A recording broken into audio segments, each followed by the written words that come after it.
Look at that. The Dodgers are back in the NLCS. The quest to defend the 2024 World Series title continues.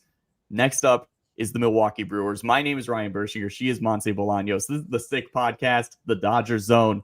Let's get into it. Turn up your volume. Because you're about to listen to the Sick Podcast. The Dodgers Zone. Cortez delivers. Freeman hits the ball to right field. She is gone! Gibby, meet Freddie. Game 1 of the World Series. The sickest LA Dodgers podcast. Fernando Valenzuela has pitched a no-hitter. If you have a sombrero, throw it to the sky. Start the party, Los Angeles. Your Dodgers have won the World Series. It's gonna be sick. And we are recording live on Monday afternoon ahead of Game 1 of the NLCS. We're going to first get into this series itself and then look back at the division series. A lot of important takeaways. I'm not necessarily surprised that the Dodgers are back in the NLCS, but given the fact that they had such obvious issues with the bullpen and that throughout the season, there were very clear weaknesses and times when this team just did not play up to par and then ran into a very strong Phillies team in the division series, I am a little surprised that the Dodgers are back in the NLCS. Monse, how are you feeling ahead of this series? I feel like you mean it. We're not surprised because we've been lucky as Dodger fans. Like, this seems like the norm. We're very lucky, but I understand what you mean because for a while there, we were uncomfortable. The bullpen, how many blown saves was it? Like upwards of, I think, 25, which led the league in blown saves. And it was happening at the end of the season when it's like, this is when you're supposed to be locked in. And you looked at the Dodgers for a second and we were like, we're not locked in. While the Phillies are locked in, while the Brewers are locked in. It looked for a second like the Dodgers were not locked in, but the emergence of Rōki Sasaki was huge, and the Phillies, it's crazy because I was surprised that we won in less than 5 games. Like, I really thought it was going to go 5 games back and forth, and it was going to be a battle because of how our season kind of ended compared to the way they looked. I mean, even taking, the number 2 seed and whatnot, but they also kind of were a little bit flat. And our Game 4 win was not that the Dodgers won. It's just that the Phillies couldn't win. Mm-hmm. It's, you know what I mean? Like, the Dodgers did not win Game 4. Right. They couldn't hit the ball if their life depended on it. It's just that the Phillies made the mistakes. Like the word, when you use the expression like a team survived, like that was the perfect example. Like the Dodgers survived Game 4 because they didn't win it. They didn't win that game. Yeah. I think that's a really good way to put it too, in the sense that the Dodgers didn't win it. The Phillies also necessarily didn't lose it. The Phillies couldn't win it. They had opportunities, and both offenses. I mean, the pitching in that game was phenomenal. Glasnow was incredible in that game.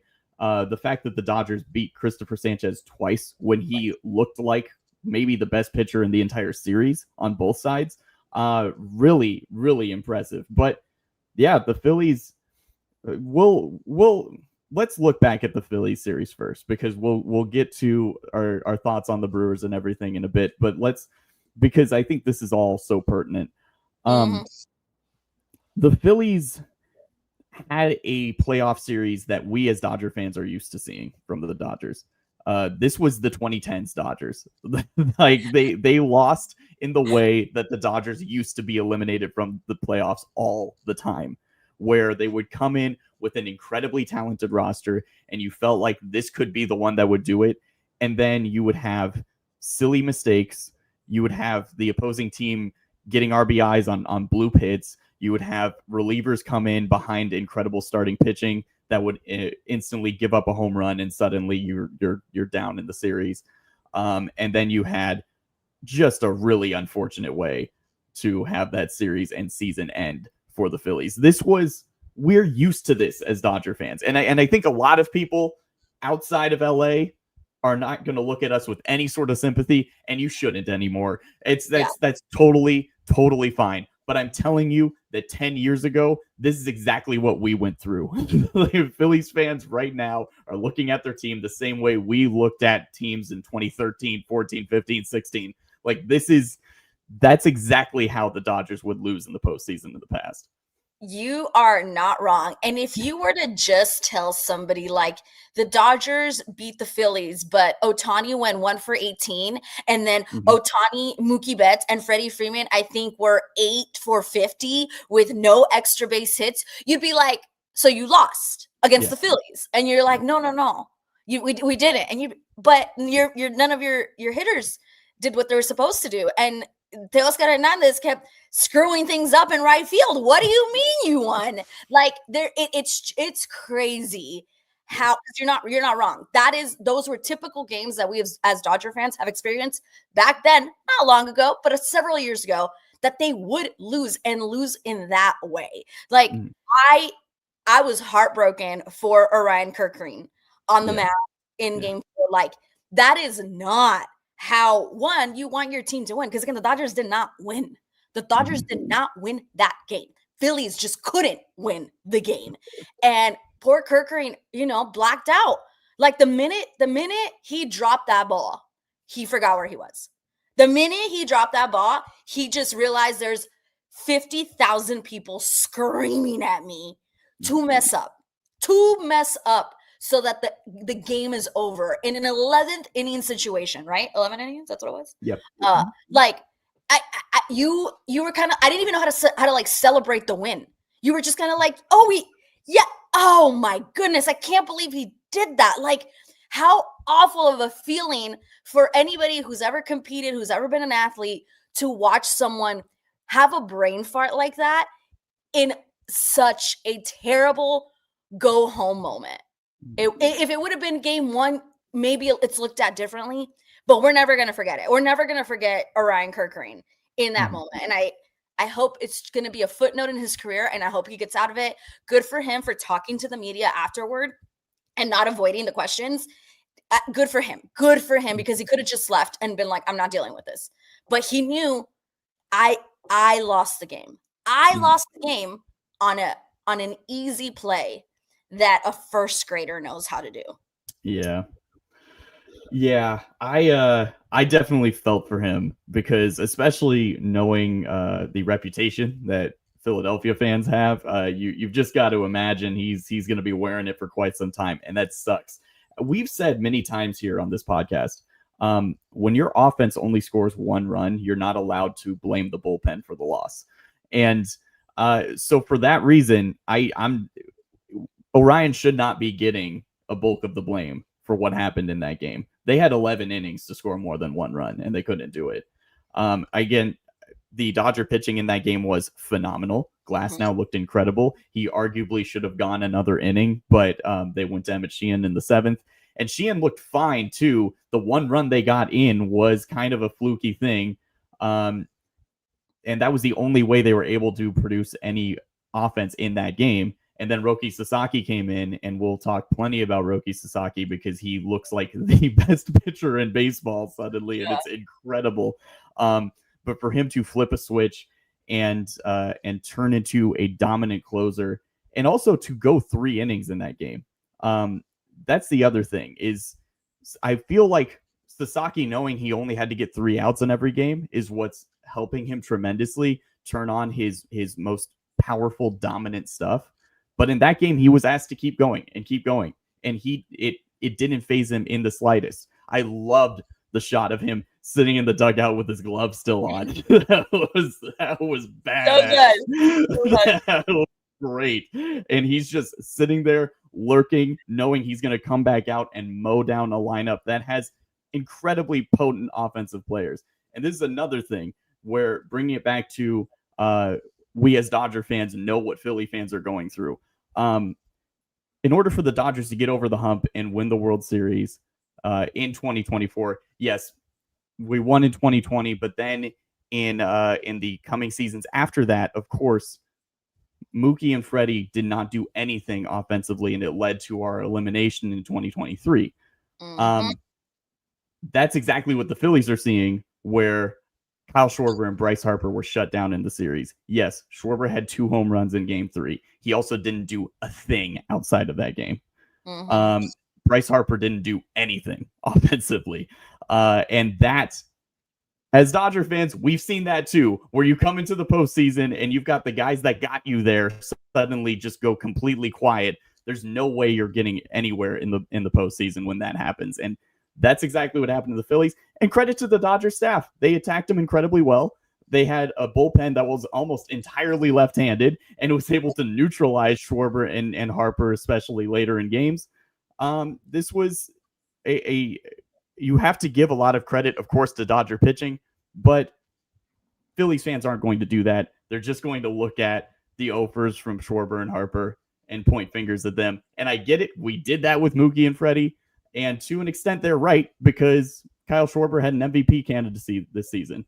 Bryce Harper should be a future Hall of Famer. Like, yeah. So, that's I get it. But yes, the Phillies bats going dead quiet ultimately doomed their season. Yeah. It's crazy. I like that you brought that up, because it's like a mirror. Like, honestly, I didn't even think of it like that, but we have literally gone through this, and it's unfortunate. It works out for the Dodgers because, like, it's almost like neither of them won that game. The Phillies, you didn't win, and the Dodgers didn't win. Even the first run scored was on a bases loaded walk. Like, literally they were handed the runs by the Phillies. And, like, you're right, it should not fall on Orion Kirkering, because it's like, how is your team not able to produce more than 2 runs in the postseason when you were just at home watching the wild card series? Like, but we've talked about rust, like, we literally experienced it. It really is like a mirror. And we just got lucky in Game 4, honestly. And I don't know what would have happened if it would have gone to Game 5. Right. But, like, the Dodgers would have been in enemy territory with as many thousands of fans screaming. So it would not have been great. I was not looking forward to a Game 5 in Philly, but I just thought that's what was going to happen. You know what I mean? Especially in Game 4, when I was like, oh, this is nasty. You need just one big swing from Kyle Schwarber and you're done. Like, yeah. And it didn't happen. They went flat at the worst time. And let's look at other games in this series, because as I said off the top, and as you're saying, like, the Dodgers could have very easily lost this series still. I was definitely terrified to go to a Game 5. Winning Game 4, I thought, was crucial, because in a 1 game in enemy territory, granted, they took the first 2 in Philly, but you still wouldn't have felt good about their chances in that, because the cards are stacked against you, and it's 1 game. Anything can happen, as we've seen throughout this postseason already. These elimination games have been wild. The Mariners and Tigers eventually ended, but then Mariners win Game 1. What? Yeah, that's truly crazy. The fact that the Mariners were able to bounce back. They've played something like 30 innings of baseball since the Dodgers last played, and they were able to still take Game 1 in Toronto. It's really impressive. I think they're winning that series now. Like, they're very good. Like, Vladimir Guerrero Jr. by himself shut down the Yankees. By himself beat the Yankees. And then the Mariners to then in turn in Game 1, not just win, but shut him down. Oof. With their like 5th best starter. You know what I mean? Like, it wasn't even their best guy out there to start the game. Like, and giving up an immediate home run to George Springer to lead off the game. Like, what in the actual, you know what was that? Like, unbelievable.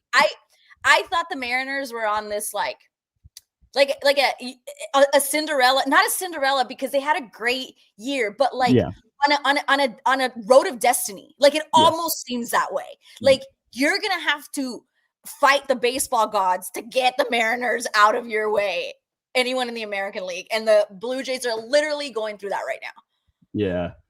I said in our last episode of the regular season, it didn't feel like there was a true team of destiny right now.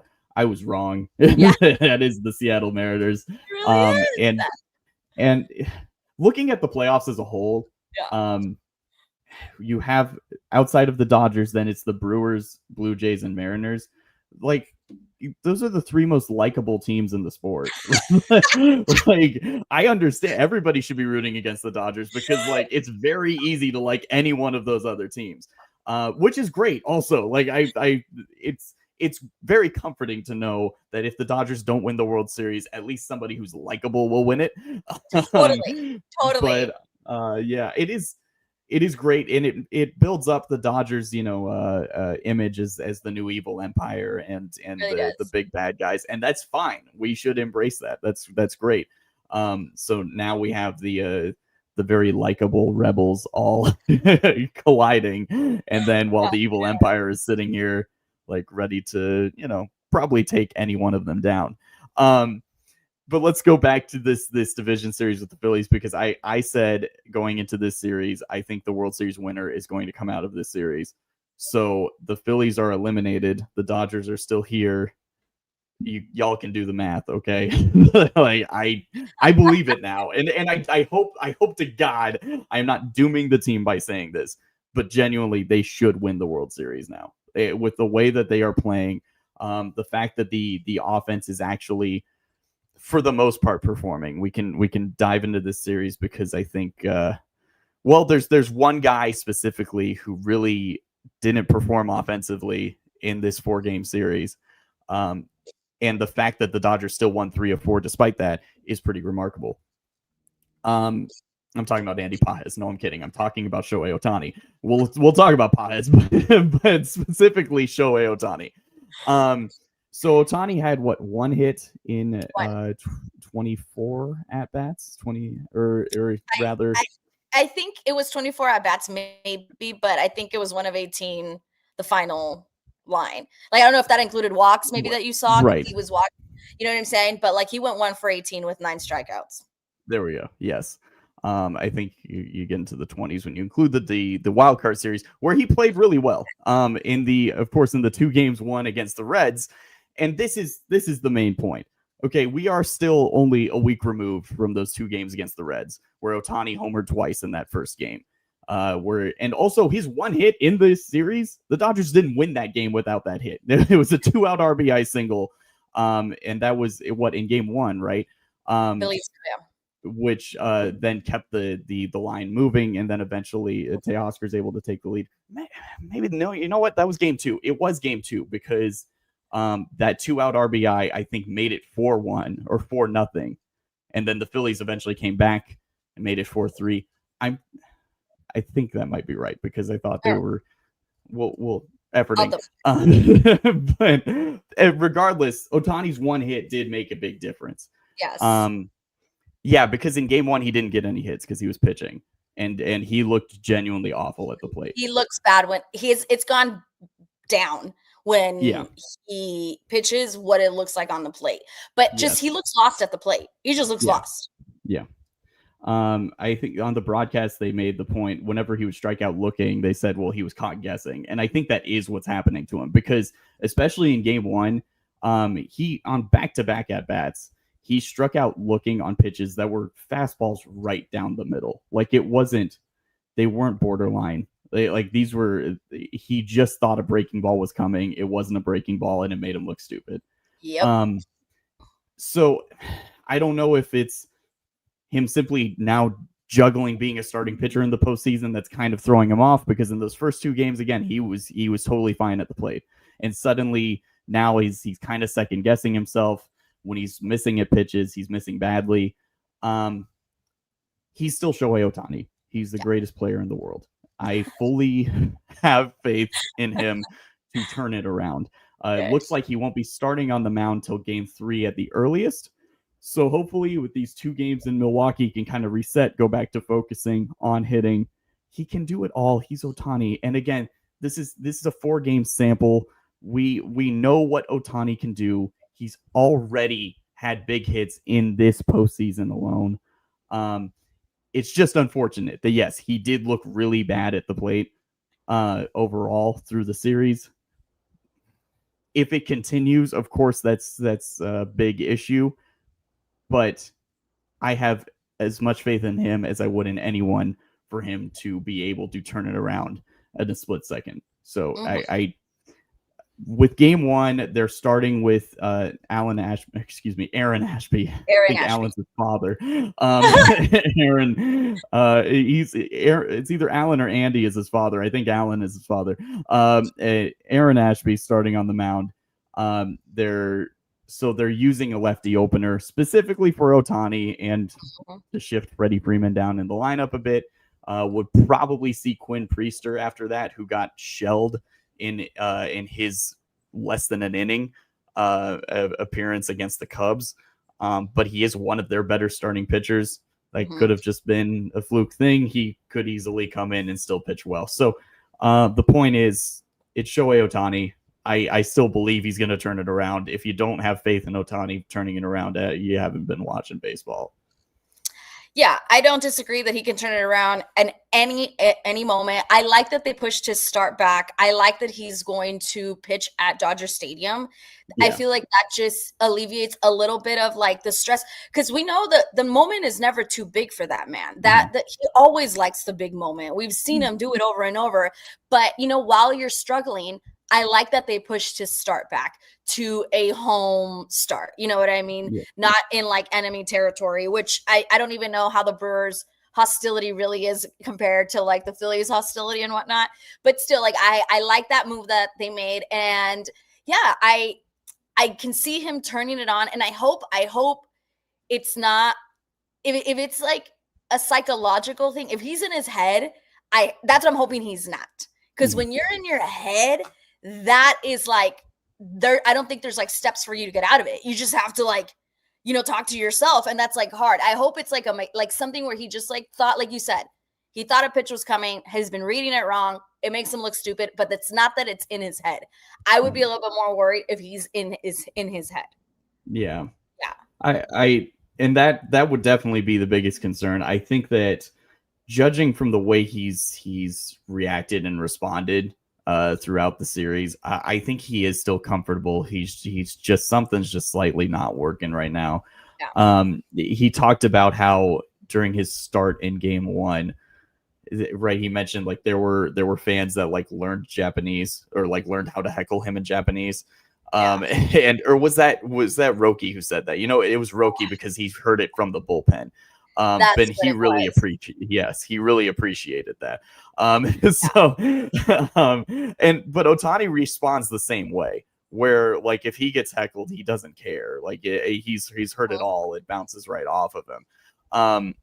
I do like though that he is going to be pitching at home, because I think that's a good chance for him to reset and kind of focus back in and refine that stuff.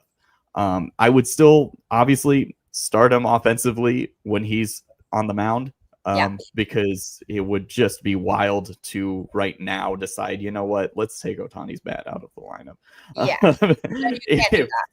If there was such a gigantic concern that he couldn't do both in the postseason, then have somebody else start. Like you still need Ohtani's bat in the lineup as much as Teoscar Hernandez.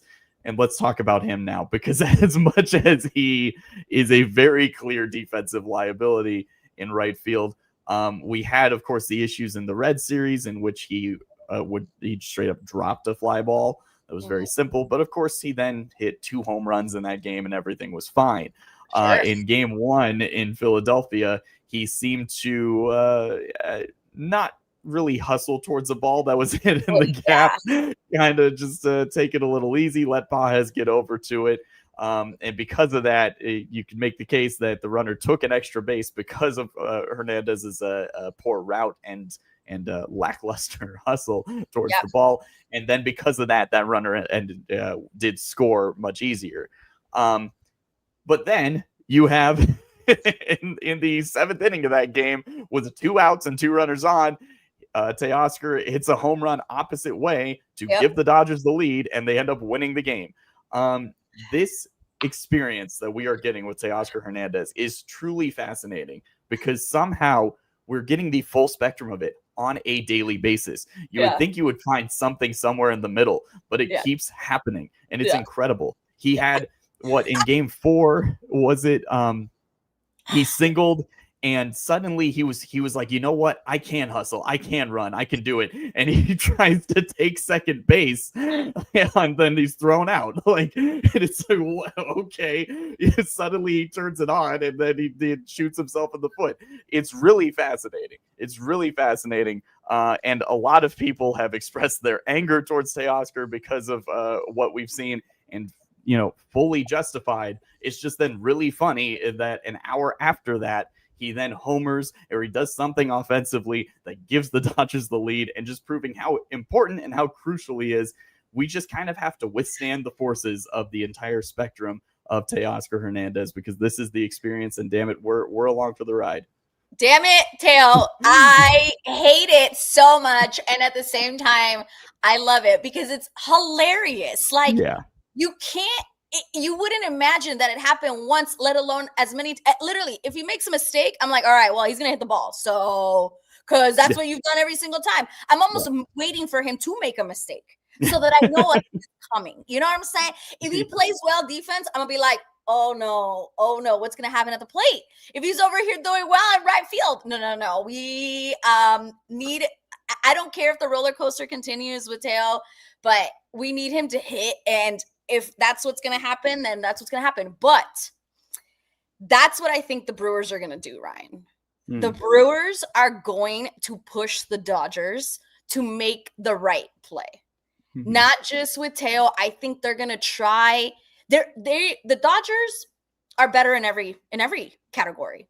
Like, if you were to really look at it, the Dodgers are better in every category. You could have given the Brewers the edge at the bullpen, especially the way it looked like at the end of the season. But now with Rōki Sasaki, that gap is a lot closer. And I don't even know if I would still give them the edge, right? But the Brewers, because maybe, you and I are lucky that we can watch a Brewers game during the regular season because we're over at Fox Sports Radio, right? If you haven't watched the Brewers are not flashy. They're not going to hit home runs. Maybe Jackson Chourio will. Maybe Contreras will get you a home run. But that's not their style of play. But they just make contact well. They hit the ball well every single time. They have one of the best records when it came to a 1-run differential. They had like a above 500 record if it was just by 1 run. And so they're gonna make the Dodgers work. They're gonna make contact. They're gonna try and drain our starters so that we do get to the bullpen faster, where they probably are waiting to make more damage. Like, they're gonna test the Dodgers, and the Dodgers have to be like, it's almost like it's about little moments, right? And I think the Brewers are going to be like, we have to just keep chipping at them. And then at one point, there's going to be a chip, whether it's a ball to right field to Teo, when you do have a man in scoring position, and that's going to be the defining run. Like, they're going to wait for that, and they're just going to keep poking and poking and poking. And I hope the Dodgers are prepared for a team that's going to poke the entire 9 innings, if not more. No, I think that's a great way to put it. They're a very smart team. They're a very smart franchise. The roster top to bottom is very well put together.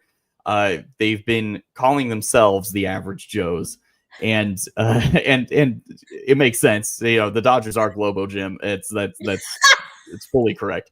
But I will say, Blake Snell yesterday had a great response to that, where he was asked about that, and he in essence said, we don't view them as average Joes. They're a damn good team. They're here. Like, they're here because they're a good team. They had the top seed in the National League because they're a good team. So I think that shows just how seriously the Dodgers are taking the Brewers, which is a great sign, because they should be. As you said, they're not a flashy team. Christian Yelich might still be their biggest name, and it has been a long time since he was a perennial MVP candidate. But outside of that, you have, guys like Jackson Chourio, who's incredibly talented, William Contreras, and Freddie Peralta, who we're going to see in Game 2, is an excellent starting pitcher. Trevor McGill is very strong out of the pen. Of course, they got the Miz, who fizzled. Yeah. The second half wasn't the magic wasn't there as much as it was when he first came up. But so far in the postseason, when he's come in, typically behind openers, he's been rather effective. The stuff is still electric. He can paint the corners at 103. He's insane. So, and they have a bunch of guys who really fill out that roster incredibly well.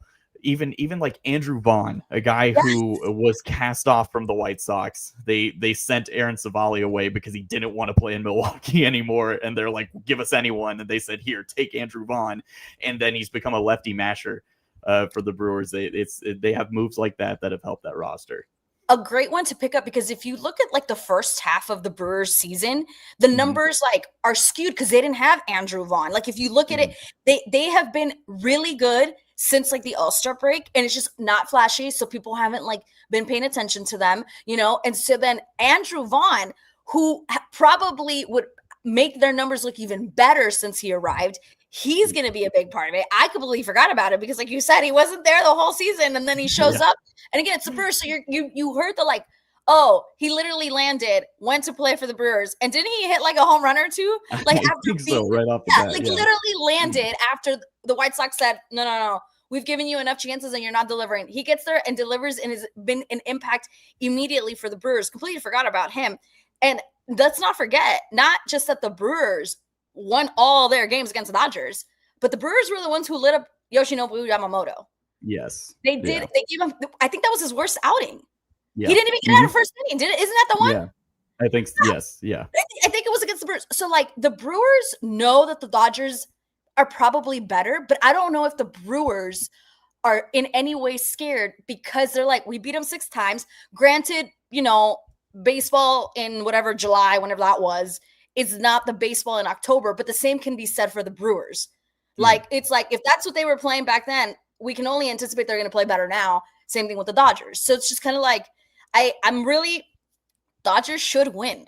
Dodgers should win, Ryan. Yes. But they need to do it quickly. Yeah. I don't think going to 7 games with the Brewers is going to help the Dodgers. They need to do it before that. Yeah. They need to steal one in Milwaukee 100%. and then just come back and finish the job. Do not go back to Milwaukee. Don't go to 7 games. Yeah. I agree with that. I think stealing one in Milwaukee in the first 2 is crucial to winning this series, because you flip the script on home field for the rest of the series. You're rolling out. Game 1 should be the Dodgers. This is Blake Snell versus, you know, one of the Ashbys and probably Quinn Priester and whoever else they're going to throw at us. This is the advantage is to the Dodgers, especially because they've had so much time off. They've been able to reset the rotation. Snell's pitching on extended rest. Yoshi's going to pitch on extended rest. Ohtani's going to pitch on extended rest. Like, this is, and when we get to Glasnow in Game 4, which is just phenomenal that we can roll out Tyler Glasnow in Game 4, especially with the way that he looked against the Phillies just a few days ago. Obviously, the edge in starting pitching goes to the Dodgers. It will come down to the Dodgers needing to execute offensively early in games, because, and let's go back to the division series here a bit, because this is where things got interesting, is what happened with the bullpen, specifically in games 2 and 3. Let's look at what happened bullpen-wise games 2 and 3, because if the Dodgers can get out to an early lead against the Brewers, where you have Blake Snell pitching as well as he's been, and Yoshi hopefully turning things around in Milwaukee and shaking off those demons from earlier in the season, if you can have a 4 or 5 run lead at least when the bullpen comes in, it's hugely beneficial because of a couple things. One, of course, the bullpen as a whole, beyond what Rōki has done, and sparks from Emmett Sheehan here and there, and moments from Alex Vesia here and there. Outside of that, it's been rather rough goings for the pen, so you want to give them as much of a lead as possible. There's also the fact that Dave manages things really weirdly when either there's kind of a big lead or there's a really big lead and then not a day off. Like, it's Dave does some weird things. I think the the point to the issues with the way that Dave manages the bullpen is that he looks ahead way too much. And I think that's what we saw in both games 2 and 3. So in game 2, when Yoshi came out of that game, right? No, excuse me. No, when Blake Snell came out of that game, then they went to Sheehan for 2, and he looked better than he did against the Reds. It was very effective. He pitched well. And then in the 9th inning, it was a 4-1 game, he went to Blake Trinan.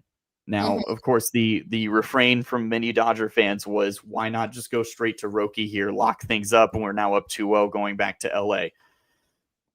And yeah, that makes sense. I'm not saying that doesn't make sense. And in fact, that 100% is what he should have done. Yeah. But what happened when he went to Trinan initially, I thought I was actually fine with this because Trinan looked better against the Reds. And it wasn't just the fact that he got outs. It was that his velocity was back to normal and his movement was back to normal. And that's huge. The way the Dodgers bullpen is constructed right now, there's so many lefties that you need to have a right-hander outside of Rōki that you can rely on. So trying to establish that as Blake Trinan, yes, we have Emmett Sheehan as well, but he also did look a little rocky against the Reds. And then for him to bounce back in specifically that game against the Phillies was big. But it would help if Blake Trinan is kind of at least slightly back to normal. In a 3-run lead with only 3 outs to get, as bad as the bullpen has been, you've got to have faith that the guys can still protect that at least, right? Of course, that didn't happen. Blake came in and looked bad. And then he went to Alex Vesia and not straight to Rōki, which still pissed people off. But I believe he brought in Vesia to face like Brandon Marsh, I think it was, or he brought him in because of the lefties. Reason. Yeah, it might have been Schwarber and Harper at that point. And so that made sense. But Vesia still couldn't end it. And then you just had to go to Rōki, and he threw 2 pitches, and that was it. It wouldn't have been Schwarber and Harper because Rōki pitched to Trey. So I think he came in from Marsh. Vesia did. Anyway, the point is that I was fine initially with Dave going to Blake there because I think it is important with we hadn't seen Game 4 Rōki yet, and we'd only seen still just a few moments from Rōki so far. Sure. And so I think that Rōki would benefit from not being overused or overexposed early on in the postseason, and I think they could pay dividends later. At least that was what I thought at the time. Now that doesn't matter. Now with what he did in Game 4, coming in and throwing 3 perfect innings, looking as good as he did, I think you can just rely on Rōki whenever, wherever. I think it's fine. But at that moment, I was like, okay, I'm fine with going with Trinan because you need to have other people that can be usable in these sort of moments. And now you've learned that you can't, and that's valuable too. Sure. Do you have any thoughts about that? I want to talk about Game 3 next, but all right, listen. In 15 relief innings not thrown by Rōki Sasaki, the bullpen allowed 13 runs. Yes. Let's put that in. Okay. I hear what you are saying about we need Blake Trinan, right? Like it's more like we need him. And the reality is I don't think Dave Roberts is going to turn away from him because he trusts him and he thinks like I feel like, because of what happened last year, understandably so, that like Dave Roberts is kind of just like, no, Blake can do it. I know he can come out here. It's like he does not want to look at the situation that has been Blake Trinan the last half of the season, where it's just been like really disappointing more often than not. I know he's had like a few like here and there that like, look good, but overall he's been disappointing, and you're holding your breath whenever you see him. So I get what you're saying. You made really good points that it does seem like Roberts looks ahead a lot. Like if we're up, he looks ahead instead of just wanting to finish this game right now. He's like, oh, well, I was going to do this, but now that we're ahead, maybe I can save this arm. And it's like, you're killing me here, bro. And so I did not want Trinan out there in that. I didn't, but you're right. Like, we don't want to strain Rōki's arm. We don't. We need him. He is literally the savior. So there's like the approach of like how do we utilize him? Do you save him? No, now you can't. Now here you are. You have to win to play the game. You have to play to win the game you're playing right now. And I hope Dave Roberts doesn't do the weird decision making that I think you're right. I think he just like looks ahead. Like when we're up, he like changes his game plan. And it's like, I get that to an extent, but I don't think we can do that with the Brewers.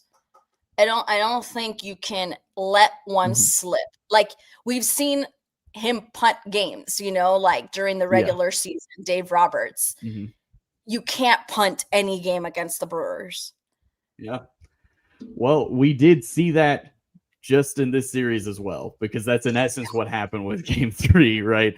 And this was a strategy where it is a wild strategy, and I don't think I've seen any team actually use this strategy really in as long as I can remember watching playoff baseball. But now we've seen it in back-to-back postseasons, and that's the fact that Dave will just send out a long reliever to go die on the mound and just throw that game away, so that way you can have more weapons for the next game. And what's crazy about it is that it's worked every time, and it's bound to backfire. It is one that, because you're putting so much faith in the fact that, well, they're going to then win the next game. And we saw this multiple times in last postseason in every series, pretty much. And I don't, against the Padres, we saw it at moments, because Landon Knack was he threw a lot in that series. But we saw it against the Mets, and we saw it against the Yankees, where in both of those series, you would have Brent Honeywell for 4 innings or Landon Knack for 4 innings. And it didn't matter what happened. It's, hey, just throw it underhand and let's end this one, and we can get them on for tomorrow and everything will be fine. The problem with what happened in this series is strictly emotional. And that's the fact that Dave did it to Clayton Kershaw. And Dave, fuck you for doing that. That was fucked up. And this is, Clayton wants to win. And I'm sure he's fine with doing that. He did not have his best stuff when he came out in the 7th inning, but he somehow got out of it. And it was so obvious that he shouldn't have pitched another inning. Now, we didn't know at the time that Tanner Scott actually wasn't in the stadium. That part. and now his season's done. And if that didn't happen, then Clayton probably doesn't pitch the 8th inning. If you have somebody else there, if Justin Wroblewski is on the roster that night instead of Tanner Scott, then Justin's in that role. And quite frankly, he's looked better in short relief. And so he probably would have been out there in the 7th at the least. If not, he comes in the 8th behind Clayton. So unfortunately, Clayton was then a victim of circumstance. It's Clayton Kershaw in his final season, and he didn't have his best stuff, and he comes back out for the 8th inning, instantly gives up a home run to JT Realmuto, and then the white flag is out. And now you're just asking Clayton to try to get to the end of the inning, and it wasn't working. And there were also, there were hits given up, but there was also, I think there was like a blue pit or something. Nothing was going his way in that inning, and it just kept going, and it was awful to watch. It hurt to watch. Thankfully, now for the championship series, Justin Wroblewski stays on the roster. Ben Kasparius has been added to the roster. Dalton Rushing's not on the roster because Will Smith is fine enough to play every game now, so we don't need to carry 3 catchers on the roster. And if anybody has to then wear it for a game, it's going to be one of those guys. It'll probably just be Kasparius. So we won't have to hopefully see that again happen to Clayton. But watching that sucked. Yeah. And I hope to God he gets a chance to pitch at some point in Dodger Stadium again in this series. And if he doesn't have his best stuff, then pull him and just let Kasparius finish it out. Hopefully he gets to come in with a 10-run lead and it doesn't matter, and Kershaw gets to pitch an inning, and then everything's fine, and then he can ride off into the sunset and we're all good. But if this was the last time we saw Clayton, damn it, that sucked. And I put a lot of blame on Dave for that. Some blame on Tanner Scott and some blame on management for not addressing Scott's issue quick enough. Because it depends on when they knew he wasn't going to be there. Because Justin Wrobleski's already in the stadium. And then it's just a procedural move. You're just adding Tanner Scott to the injured list. You're bringing Wrobleski up. Unfortunately, they, I guess, didn't have enough time to do that. And Clayton got screwed over because of it. I do not want to hear shit about this having anything to do with Clayton Kershaw in the postseason, because if you are holding Clayton Kershaw to the same standard when he's a 37-year-old trying to pitch in relief, something that hasn't done in the postseason since 2019, where it went poorly for him, listen, I'm not going to hold him to that standard. That's ridiculous that you're going to put those things on him. So it was tough to watch. I hated it. And screw everyone that made that happen to Clayton.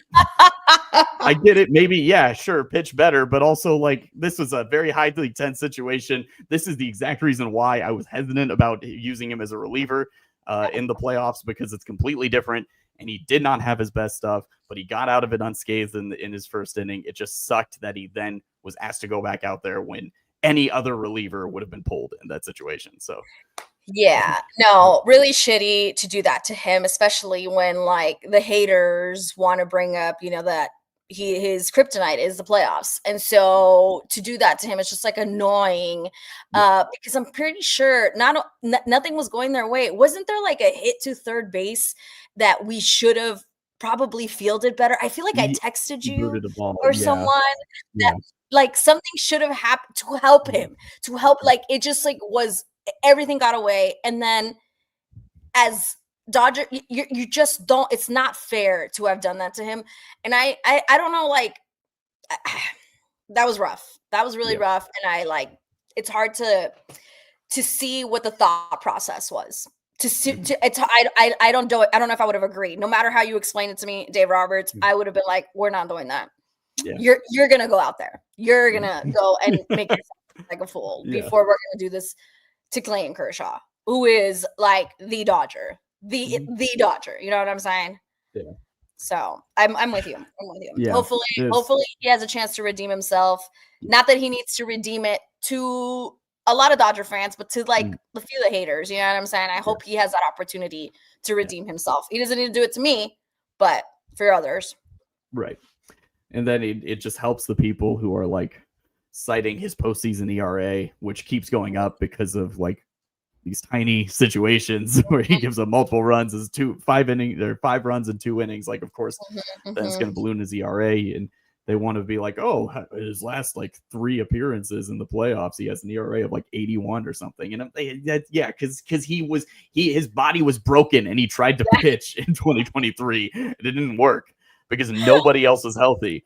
It's just, this is, it's another example of Clayton being the ultimate teammate and the ultimate gamer in the postseason. Absolutely. He's giving it a go when he doesn't have it, and it just sucks that he has to then wear it like that.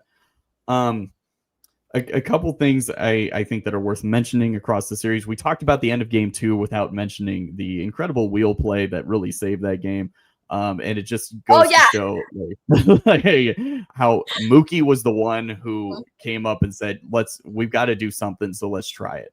Yeah. And they said after the game, they didn't even like practice that in spring training. Like it's, he just said, let's just do it.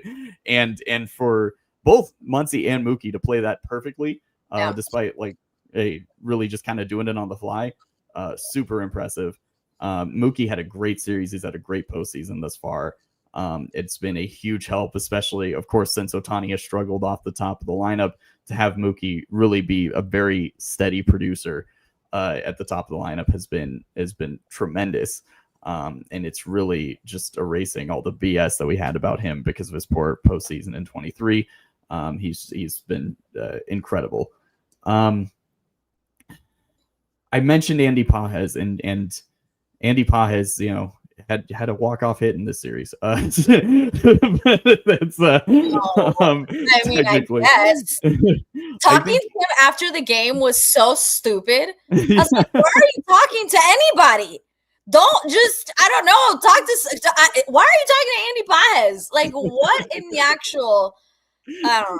That was so stupid. What was it like to the grounder back to the pitcher and win? And he didn't even jog. Like, he barely jogged, which was crazy. Again, Orion Kerkering. After dropping the ball, you could have gotten Andy Baez out because that dude thought he was out. That dude did not think he had a chance in hell to make it. Yeah. So, thanks for walking to first base, Andy.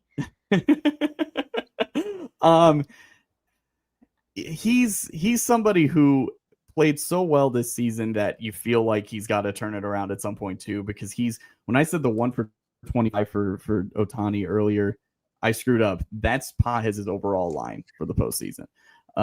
Is 1 for 24 in 25 plate appearances. So it's abysmal. It's awful. He's been an automatic out really throughout the series thus far. But all he needs is one. All he needs is one. And the Dodgers have been aware of it too. Like, they keep moving him down in the lineup. Dave straight up hit for him at one point, even though it didn't make like full strategic sense. It was just, he just said like, look, his at-bats look bad. So I just didn't want him in there at that point. It was to the point where I didn't know if like hitting him in that situation against Kerkering even made sense. Like, I thought, what?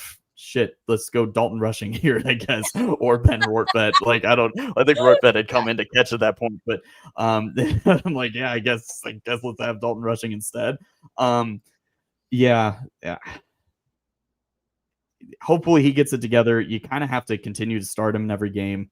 Even though Alex Call has an on-base percentage of 1,000 right now, by the way. Alex Call in the Phillies series, 3 for 3, 2 walks. He was, hey, that's good. That's incredible. And we saw him a lot because of Sanchez starting. And I think the way that the lineup has been constructed against lefties, where he's not starting Monse against lefties, but the spot in the lineup is definitely for Monse when he comes in later for Rojas. Kike has been Kike. It's great. It is. Playoff Kike is here. It's a real thing.